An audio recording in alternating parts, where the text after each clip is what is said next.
আসসালামু আলাইকুম। সবাই কেমন আছেন? আশা করছি সবাই খুবই ভালো আছেন। আমরা হাঁটি, হাঁটি পা, পা করে এনপিএম প্যাকেজ ডেভেলপমেন্টের মূল আয়োজনে চলে আসলাম। তার মানে আমরা আমাদের এই সেশন থেকে প্যাকেজ বানানো শুরু করব। ঠিক আছে? তো প্যাকেজ ডেভেলপমেন্টের এই সেশনে এই টিউটোরিয়াল সিরিজে আপনারা ধাপে, ধাপে এনপিএম সম্পর্কে জেনেছেন, আপনারা মডিউলার জেএস সম্পর্কে জেনেছেন এবং অবশ্যই প্রত্যেকটা ভিডিও খুব ভালো করে সবাই দেখে ফেলবেন।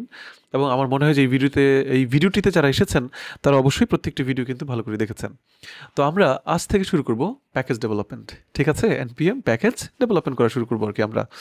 তো প্যাকেজ ডেভেলপমেন্টের শুরুতেই আপনাকে একটা জিনিস ভাবতে হবে যে আপনি আসলে কী ধরনের প্যাকেজ বানাবেন, এই প্যাকেজটা আসলে সবার জন্য উপকারী কিনা, আসলেই এটি কোনো দরকার আছে কিনা, এই ধরনের কিছু চিন্তা ভাবনা করে কিন্তু আপনাকে প্যাকেজ বানাতে হবে। ঠিক আছে? আপনি অনর্থক কোনো একটা জিনিসকে বানিয়ে রেখে দিলেন, যেটা আসলে খুব একটা কারো দরকার নাই, তো এরকম হলে তো আসলে খুব বিশেষ কোনো লাভ নাই, তাই না? আপনি আপনার প্রয়োজনে কিংবা সবার প্রয়োজনে এমন একটি প্যাকেজ বানাবেন যেটি হয়তো সবাই ব্যবহার করা শুরু করবে। ঠিক আছে? তো আমরা আমাদের প্রথম প্যাকেজটি বানানো শুরু করব আজ থেকেই, এবং আমি ভাবছি যে আমরা ডেমো ডেটা রিলেটেড একটি প্যাকেজ বানাবো। ঠিক আছে? ডেমো ডেটা রিলেটেড প্যাকেজ মানে কি? প্রায়শই যখন আমরা রিয়েক্টে কাজ করি বা নেক্সট জেএসে বা ভিউ জেএসে বা এঙ্গুলার যখন আমরা কাজ করি, কিংবা যে কোনো একটা স্বাভাবিক জাভাস্ক্রিপ্ট প্রজেক্টও যখন আমরা আসলে কাজ করি, তখন আমাদের প্রায়শই কিন্তু কিছু ডেমো ডাটার দরকার হয়। ধরেন আমাদের প্রায় 20 জন, 30 জন বা 50 জন টিম মেম্বারের ডেমো ডাটা দরকার হতে পারে, পারে না? অথবা আমার 50টি প্রোডাক্টের ডেটা দরকার হতে পারে। অথবা ধরেন আমাদের ইউজারদের অনেক ডেটা দরকার হতে পারে। হ্যাঁ? অথবা আপনি রিয়েক্টে কাজ করছেন, একটা ব্লগ প্রজেক্টে আপনি ডিজাইন করবেন আর কি। তো ডিজাইন করার জন্য আপনাকে কী করতে হবে? একটা ব্লগের জন্য কিন্তু আপনার একটা ডেমো ডেটার দরকার পড়বে। তো এরকমই একটি প্যাকেজ আমরা বানাবো আমাদের প্রথম প্রজেক্ট হিসেবে, বা আমাদের এনপিএম প্যাকেজ হিসেবে আমরা প্রথম যে প্যাকেজটি বানাবো সেটি demo data related. Demo data তাহলে মানুষের কীভাবে উপকারে আসবে? ধরুন একজন রিয়েক্টে কাজ করছেন এখন, তো উনি টিম মেম্বার সেকশন বা টিম মেম্বার পেজটি নিয়ে উনি কাজ করতে চান। উনি কী করবেন? আমাদের প্যাকেজটি ইনস্টল করে সেখানে আমাদের ধরেন হচ্ছে 5 জন, 10 জন, 15 জন, 20 জন টিম মেম্বারের ডেটা থাকবে। উনি সেই ডেমো ডাটাগুলোকে ইনপুট করে খুব সহজে কিন্তু উনি কাজ করে ফেলতে পারবেন। ঠিক আছে? আবার উনি যদি একটা ব্লগ প্রজেক্ট নিয়ে কাজ করেন তাহলে উনি কী করতে পারবেন? ব্লগ প্রজেক্ট নিয়ে কাজ করতে গেলেও কিন্তু উনি দেখা গেলো আমাদের প্যাকেজটি উনি ইনস্টল করবেন। ইনস্টল করে হচ্ছে উনি ব্লগের জন্য ডেটা পেয়ে যাবেন, পোস্টের জন্য। সো ওই পোস্টের ডেটাগুলো ব্যবহার করে উনি আসলে কাজ করতে পারবেন। একইভাবে প্রোডাক্টের জন্য আমরা কিছু ডেটা রেখে দিব। মানে ধরেন আমরা তো প্রায়শই কোনো একটা শপ পেজ যখন ডিজাইন করতে যাই, তাই না? তখন হয়তো আমাদের অনেক প্রোডাক্টের ডেটার দরকার হতে পারে। তো আমি এমন একটি প্যাকেজ বানাবো যে প্যাকেজের মধ্যে প্রোডাক্টের ডেটা নিয়ে আসলে কাজ করা যাবে। আমি সম্ভবত আপনাদের সবাইকে বোঝাতে পেরেছি। সো এটাই হচ্ছে আমাদের প্রথম প্রয়াস। আমরা এই ডেমো ডাটা রিলেটেড কাজটা করতে চাই। ঠিক আছে? ডেমো ডাটা নিয়ে আমরা একটি প্যাকেজ বানিয়ে ফেলতে চাই আর কি। তো প্যাকেজ বানানোর জন্য প্রথমত আপনাকে এইভাবেই চিন্তা করতে হবে যে আপনি আসলে যে প্যাকেজটি বানাবেন এটা আদৌ আপনার দরকার আছে কিনা, এবং যদি দরকার হয়ে থাকে তারপরে আপনি আস্তে আস্তে কী করবেন? এই প্রজেক্টটা নিয়ে কাজ শুরু করে দিবেন আর কি। তো আমরা চিন্তা ভাবনা করে ফেললাম যে না, আসলেই এটা মানুষের উপকারে লাগতে পারে, আমারও উপকারে লাগবে, যে ডেমো ডেটা নিয়ে আমরা হয়তো স্টোর করে রেখে দিলাম। হ্যাঁ? এটা মানে রেস্ট এপিআই এর অল্টারনেটিভ আর কি। হ্যাঁ? রেস্ট এপিআই ছাড়া আমরা প্রথমত ধরেন রিয়েক্টে ডিজাইন করার জন্য বা নেক্সটে ডিজাইন করার জন্য আমরা এই প্যাকেজটি বানিয়ে ফেলবো। তো যখন আমি সিদ্ধান্ত নিয়ে ফেললাম যে আমি ডেমো ডাটা রিলেটেড প্রজেক্টটা বানাবো, এরপর আপনাকে আরেকটা জিনিস চিন্তা করতে হবে। কী সেই জিনিস? সেটা হচ্ছে আপনি এবার প্যাকেজের নামটা কী দিবেন আসলে। ঠিক আছে? নামটা কী দিবেন এটা কিন্তু খুবই, খুবই গুরুত্বপূর্ণ। ঠিক আছে? এবং যেই নামটা দিবেন আপনি প্যাকেজের, সেই নামে কিন্তু আপনাকে কী করতে হবে? একটা প্রজেক্ট ফোল্ডার কিন্তু বানাতে হবে। ঠিক আছে? আমি আমার এখানে চলে আসলাম। ধরেন আমি ডেমো ডাটা নিয়ে প্রজেক্ট নিয়ে আমি কাজ করব, কিন্তু আমি নিশ্চয়ই আমার এই প্যাকেজের এমন একটি নাম দিব যেটা আমার ফ্রি আছে, এটা অন্য কেউ নিয়ে নেয় নাই, তাই না? কারণ ইউজার নেমের মতো, ইমেলের মতন কিন্তু এখানে ব্যাপারটা থাকবে। ঠিক আছে? আপনি এমন একটি প্যাকেজ বানাচ্ছেন যে প্যাকেজের নামটা ইউনিক, কারণ npm ইনস্টল আমাদের প্যাকেজের নেম, তাই না? সো অবশ্যই আমি যে এমন একটি প্যাকেজ নেম ব্যবহার করব যে প্যাকেজটি অ্যাভেলেবল আছে, নেমটি অ্যাভেলেবল আছে, যেটা অন্য কেউ এর আগে ব্যবহার করে ফেলেনি। তো এই কাজটি করার জন্য আমরা কী করতে পারি? এই কাজটি করার জন্য আমরা একটু ভিজুয়াল স্টুডিও করে চলে যাব। আমার ভিজুয়াল স্টুডিও করে আমি চলে আসলাম। এখানে এসে আমি টার্মিনালে চলে যাব। ঠিক আছে? আমার এই হচ্ছে ভিজুয়াল স্টুডিও কোডের টার্মিনাল। তো টার্মিনালে এসে আমাদের যেটা করতে হবে, npm সার্চ। ঠিক আছে? আমরা একটু সার্চ করে দেখতে চাই, যেমন ডেমো ডাটা।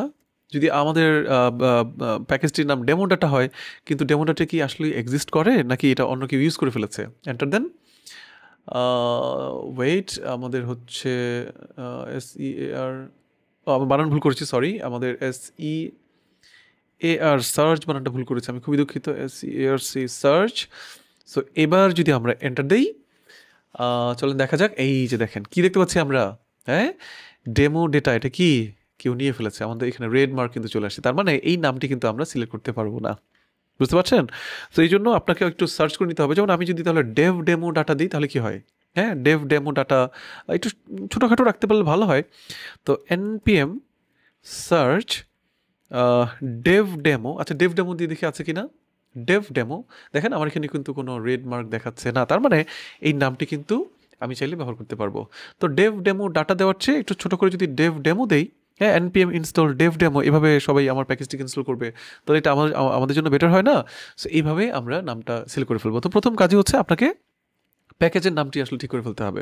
তো প্যাকেজের নামটি যখন আমি ঠিক করে ফেললাম, তাহলে এখন আমার কাজ কি? আমার কাজ হচ্ছে যে আমি একটা ফোল্ডার তৈরি করে ফেলবো, এবং ঠিক ওই নামেই ফোল্ডার তৈরি করবেন, কেমন? সো নাম দিলাম হচ্ছে dev-demo। ওকে, সো প্রজেক্টের ফোল্ডার তৈরি করে ফেলার পর এবার আমরা এটাকে কি করব? আমরা সুন্দর মতন আমাদের ভিজুয়াল স্টুডিও কোড দিয়ে চলে রান করে ফেলি। রান করে ফেললাম। আমাদের একটা মেইন ফাইল লাগবে যেখানে আমরা মডিউলটা রাখবো। সো এটার নাম index.js দিতে পারেন, অথবা আপনি যে কোনো নাম দিতে পারেন। আমি index.js নামটাই আসলে দিলাম এখানে। নিশ্চয়ই আপনারা সবাই ক্লিয়ার, ঠিক আছে না সবাই? এবার আমাদের কাজ কি? আমাদের আসলে ওই ডেমো ডেটাটা এখানে আমাদেরকে মডিউল হিসেবে আমাকে এক্সপোর্ট করে দিতে হবে, সেটা আমরা যেভাবেই দিই না কেন। তো আপনারা ইতিমধ্যে জানেন যে আমাদের কি রয়েছে, মানে আমি যদি একটু ওপেন করি, আমাদের কিন্তু আপনার ইতিপূর্বে আমরা এই যে গত কিছুদিন ধরে কিন্তু আমরা একটা ডেমো ডেটা নিয়ে কাজ করছিলাম, তাই না? এই যে ডেটা, তো যদি যাই এখানে হচ্ছে রিয়েল কিছু ডেটা আমার, প্লাস আমার বন্ধুদের, হ্যাঁ আমার ছেলের, হ্যাঁ সো আমার কিছু ফ্রেন্ডের কিছু রিয়েল ডেটা কিন্তু আমি এখানে নিয়েছি। সো আমি এই ডেটাটা কপি করে কি করলাম, index.js এসে আমি পেস্ট করে দিলাম আর কি।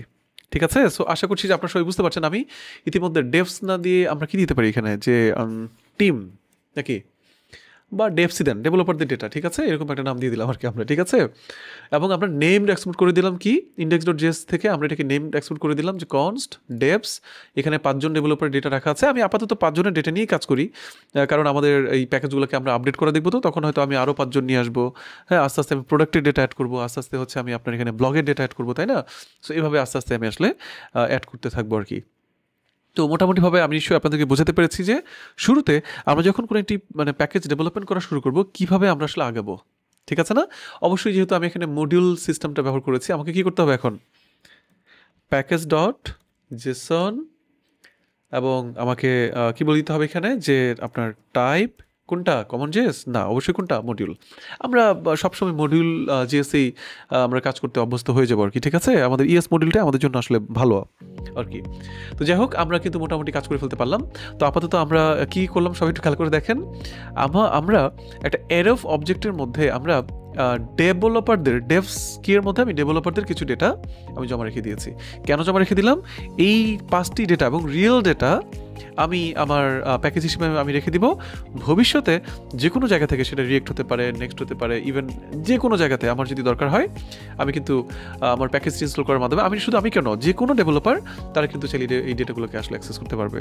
খুব সিম্পল একটা মানে প্যাকেজ, শেখার জন্য আমাদের জন্য আর কি, মানে মোটামুটি আর কি, ঠিক আছে? সো এই হচ্ছে বিষয়।